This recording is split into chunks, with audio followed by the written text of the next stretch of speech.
Assalamualaikum warahmatullahi wabarakatuh. Alhamdulillahirabbil alamin wa bihi nasta'in ala umurid dunya waddin. Wassalatu wassalamu ala asrofil anbiya'i wal mursalin wa ala alihi wa sahbihi ajmain amma ba'du.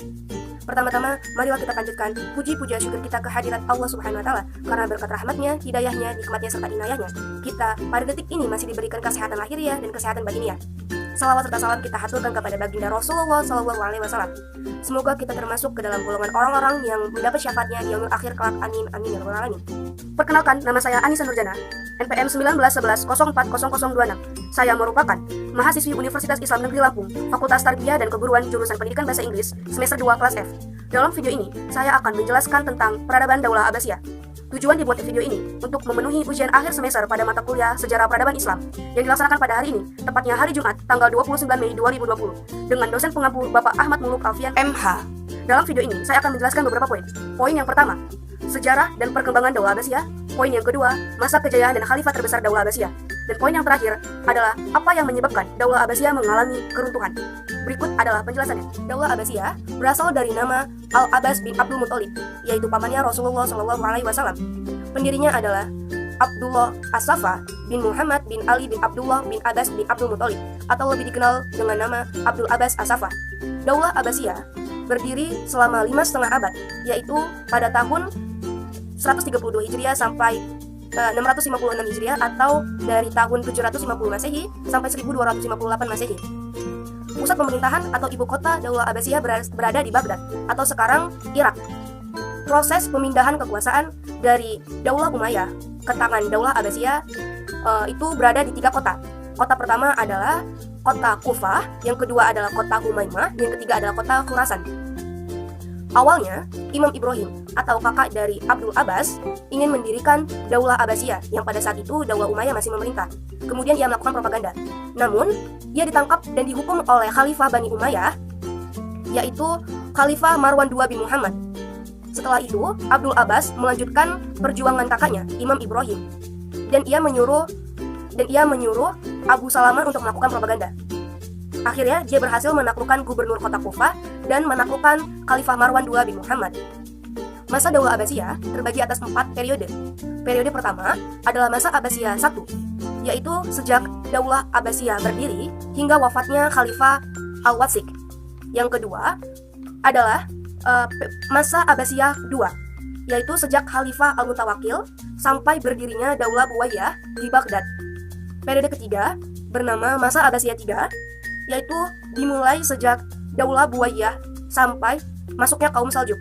Periode terakhir atau periode keempat adalah masa Abbasiyah IV, yaitu periode ini dimulai sejak kaum Saljuk hingga runtuhnya Daulah Abbasiyah ke tangan Hulagukan, bangsa Mongol. Masa kejayaan Daulah Abbasiyah terjadi saat Daulah Abbasiyah berhasil melakukan ekspansi ke Afrika Utara, ke Asia Tengah, bahkan sampai ke Asia Selatan di India.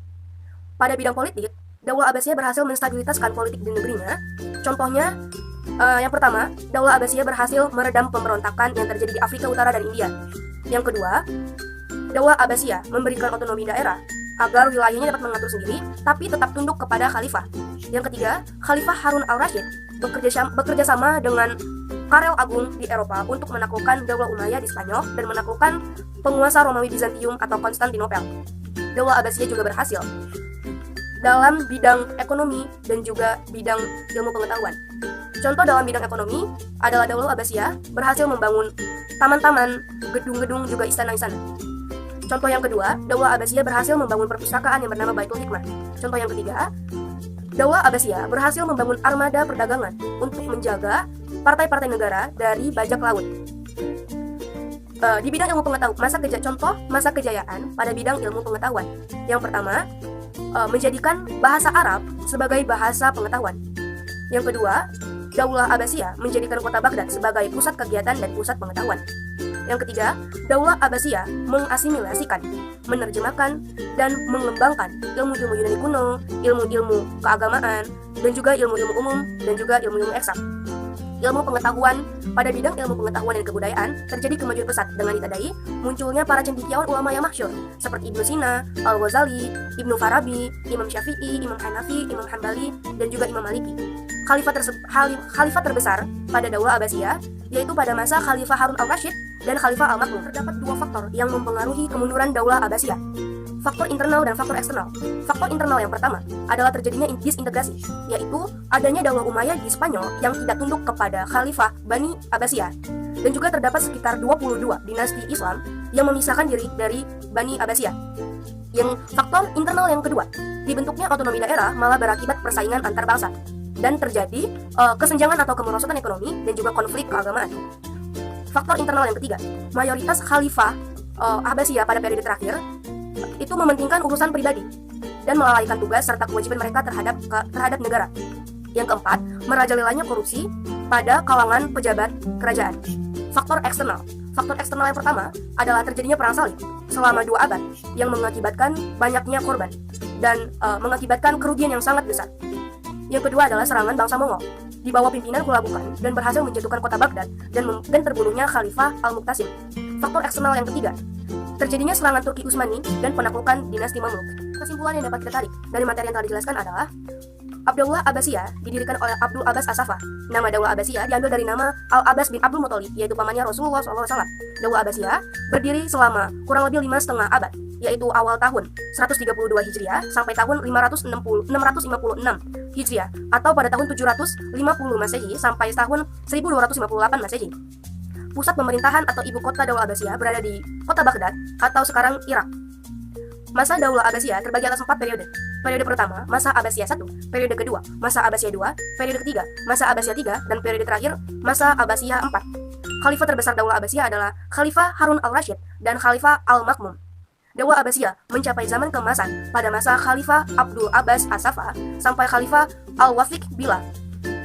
Pada masa ini berhasil memajukan peradaban pada bidang politik, pada bidang ekonomi, pada bidang ilmu pengetahuan dan kebudayaan.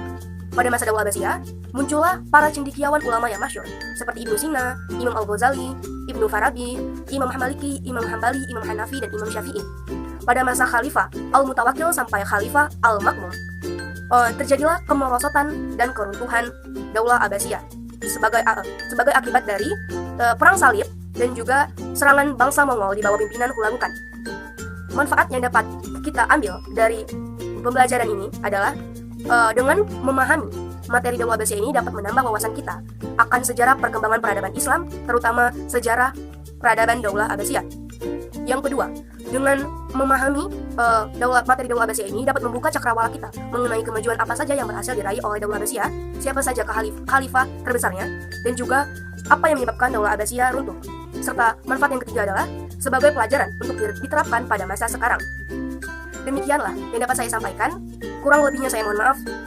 Saya mohon ampun kepada Allah Subhanahu wa taala. Wabillahi taufiq wal hidayah. Wassalamualaikum warahmatullahi wabarakatuh.